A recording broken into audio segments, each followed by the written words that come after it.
سرورا ساحا کریمہ دستگیرہ اشرفا حرمت روح پیمبر یک نصر کن سوئے ما یک نصر کن سوئے ما یک نصر کن سوئے ما اللہم صلی علی سیدنا شفیعنا بارک وسلم صلاۃ و سلام علیک یا رسول اللہ۔ معزز سامعین کرام، آج میری گفتگو کا موضوع سخن ہے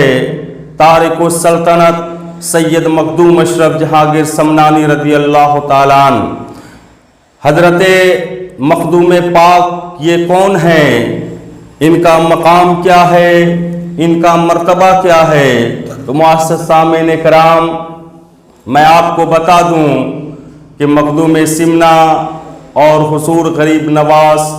رضی اللہ تعالیٰ عنہ کے درمیان 5 واسطے ہیں۔ حضرت غریب نواز رحمۃ اللہ علیہ کے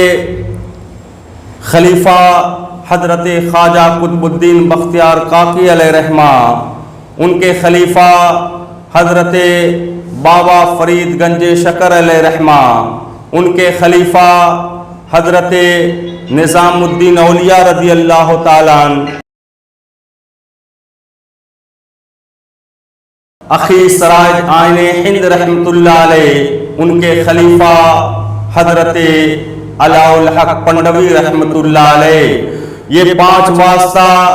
لیکن حضور غریب نواز علیہ رحمہ فرماتے ہیں، جس کو شیخ عبدالحق محدث دہلوی رحمۃ اللہ علیہ نے ارشاد فرمایا کہ حضور غریب نواز علیہ رحمہ نے فرمایا کہ میرے سلسلے میں ایک ایسا بزرگ پیدا ہوگا، ایک ایسا ولی پیدا ہوگا جس کا نام محمد اشرف ہوگا اور وہ اپنے وقت کا غوث ہوگا۔ معزز سامعین کرام، اب دیکھیے،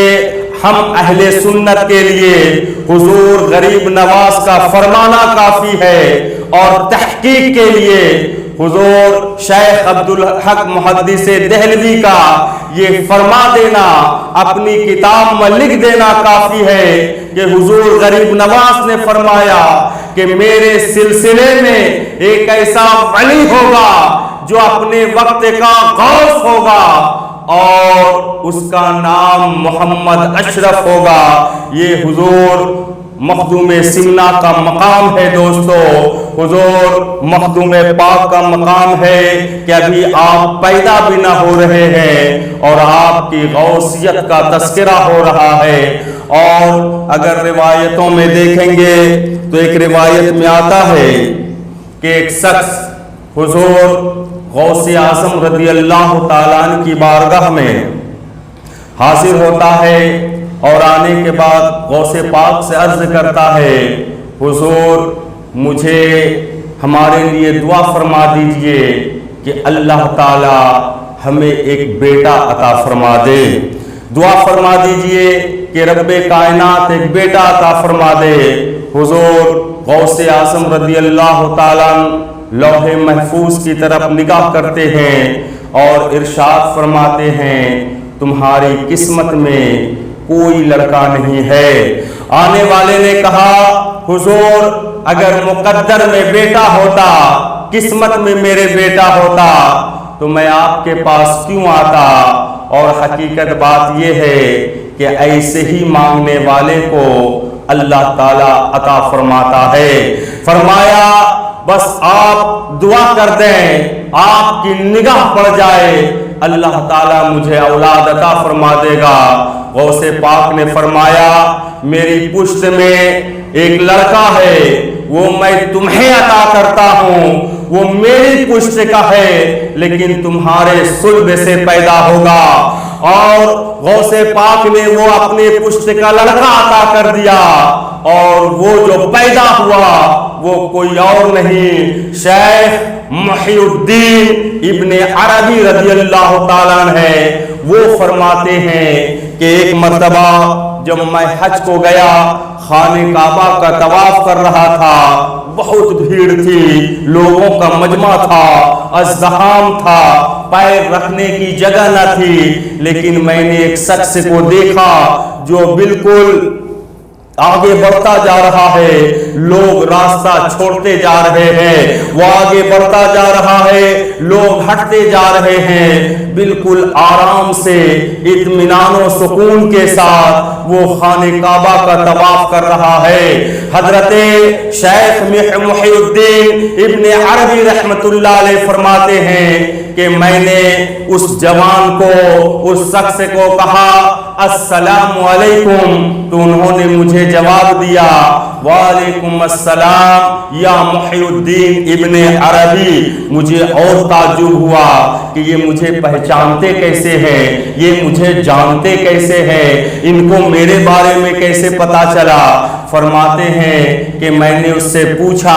کہ آپ ذرا مجھے بتائیں کہ اس دور کا غوث کون ہے؟ معزز سامعین کرام، میں ایک بات یہاں پر عرض کر دوں کہ ہر دور میں غوث ہوتا ہے جو تمام ولیوں کا سردار ہوتا ہے، لیکن غوث اعظم صرف سید عبد القادر جیلانی رضی اللہ تعالیٰ عنہ ہے۔ سب سے پہلے غوث اعظم مولا علی ہے، اس کے بعد امام حسن ہے، اس کے بعد امام حسین ہے، اس کے بعد حضرت امام زین العابدین ہے، اس کے بعد امام باقر ہے، اس کے بعد امام جعفر ہے، اس کے بعد حضرت موسیٰ کاظم ہے، اس کے بعد حضرت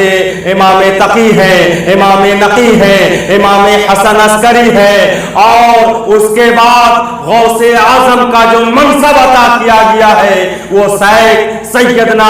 عبد القادر جیلانی رضی اللہ تعالیٰ کو ہے۔ آپ اس کے بعد قیامت تک کوئی غوث اعظم نہیں ہوگا، ہاں حضرت امام مہدی رضی اللہ تعالیٰ غوثیت کبریٰ کے مقام پر فائز ہوں گے۔ غوث اعظم کوئی نہیں ہوگا، لیکن غوث ہر دور میں ہوتا ہے۔ تو اس بزرگ سے حضرت محی الدین ابن عربی رحمت اللہ علیہ نے فرمایا کہ مجھے آپ یہ بتا دیں کہ اس دور کا غوث کون ہے؟ تو انہوں نے فرمایا اس دور کا غوث میں ہوں، میرے بعد جو غوث ہوں گے وہ جلال الدین ہوں گے، اور اس کے بعد جو غوث ہوں گے وہ تارک السلطنت سید مخدوم اشرف جہانگیر سمنانی ہوں گے۔ یہ میں نہیں بلکہ شیخ محی الدین ابن عربی رحمت اللہ علیہ فرما رہے ہیں، ابھی مخدوم پاک کی ولادت نہیں ہوئی ہے، آپ کی غوثیت کا ڈنکا بج رہا ہے۔ یہ مقام تارک السلطنت سید مخدوم اشرف جہانگیر سمنانی رضی اللہ تعالیٰ عنہ کا ہے۔ اللہم صلی علی سیدنا شفیعنا بارک وسلم، صلاۃ و سلام علیک یا رسول اللہ، صلاۃ و سلام علیک یا حبیب اللہ۔ معزز سامعین کرام، ایک دن تارک السلطنت سید مخدوم اشرف جہانگیر سمنانی رضی اللہ تعالیٰ عنہ آپ حضرت نجم الدین کبریٰ رضی اللہ تعالیٰ عنہ کا ایک واقعہ بیان فرما رہے تھے، ان کے قول کو بیان فرما رہے تھے کہ حضرت شیخ نجم الدین کبریٰ رضی اللہ تعالیٰ نے فرمایا کہ اگر ولی کامل، اللہ والے، اللہ کے نیک بندے، صالحین اگر جانور پر بھی اگر توجہ ڈال دے، اگر جانور پر بھی توجہ کر دے تو اس جانور پر بھی اس کا اثر ہو جاتا ہے،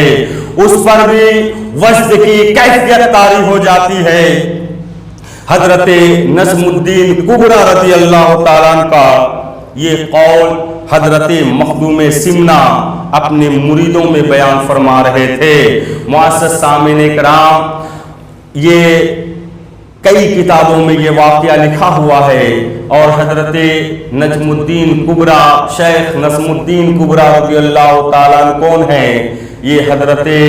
امام فخر الدین رازی علیہ رحمہ کے پیر و مرشد ہیں۔ حضرت امام فخر الدین رازی رحمت اللہ علیہ کی جب موت کا وقت قریب آیا تھا، تب شیطان آیا اور کہا اے فخر الدین بتا کہ تو اللہ کو ایک مانتا ہے، اس کی دلیل کیا ہے؟ تو حضرت امام فخر الدین رازی نے 360 دلیلیں دی تھی، اور ساری دلیلوں کو انہوں نے رد کر دیا تھا۔ تب ان کے پیر و مرشد حضرت نجم الدین کبریٰ رضی اللہ